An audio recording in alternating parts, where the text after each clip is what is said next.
This is a question from one of our awesome Patreon members who wanted to be left anonymous, so we will respect that. This Absolutely. is their question. Okay. So they said, Dr. Sarah, you've mentioned Professor Kevin Hall in a few places, and I would love to hear what of his research has most influenced you and what have you felt is the most impactful to learn from him? Oh, okay. So I stan Professor Hall so much. And the reason is his contribution to nutritional sciences in the modern day is unmatched. So the thing that is really consistent in many of his studies is how well controlled they are. So with nutritional sciences topics, control is tough, right? You can't put somebody on a diet and it's blinded, right? Like people know what they're eating. It's really really hard to test one diet versus another diet in a really controlled way. And so what he has done is brought as much control to randomized control clinical trials in nutritional sciences as possible by doing a whole series of studies in a metabolic ward. So what they do in a metabolic ward is every calorie in is counted, so they know 100%. Like they know every bit of food that somebody is eating. They know the exact nutrient breakdown. They know how many calories, right? They know every single aspect of what is being consumed. And then they also put people in like metabolic chambers to measure their basal metabolic rate. They're controlling for every bit of activity. So they have really precise measurements of calories out. And so Kevin Hall has been able to test and bust some of the most pervasive myths in nutritional sciences. So probably his most important contribution was busting the insulin model of obesity as a hypothesis. And like this still goes viral on social media all the time. Like it has nothing to do with calories in, calories out. It's all about your insulin. That's not true.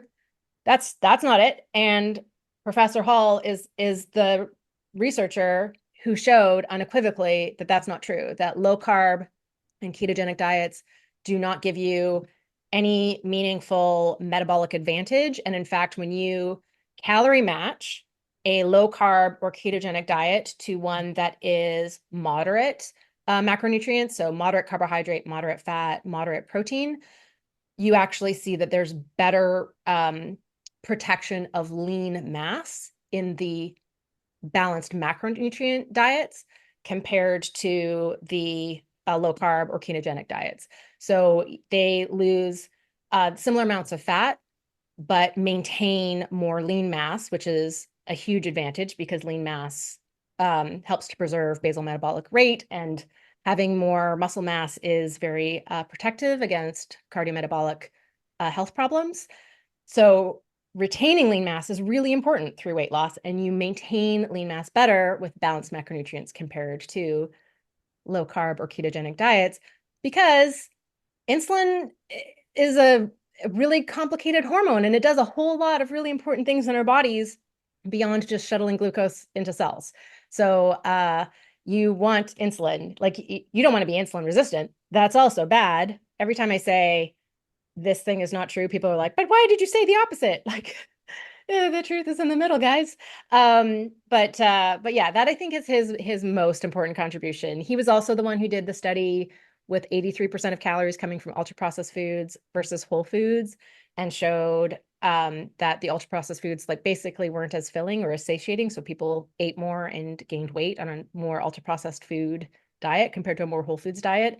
So he done that study. Like he's just done like so many really important studies looking at the question of um, metabolic adaptation, weight loss, like increases in energy expenditure. He's done some time restricted feeding studies. So he's really, because he's so good at these really well controlled studies, his research is just so important. So that is why I stand Professor Hall so much, because he's awesome.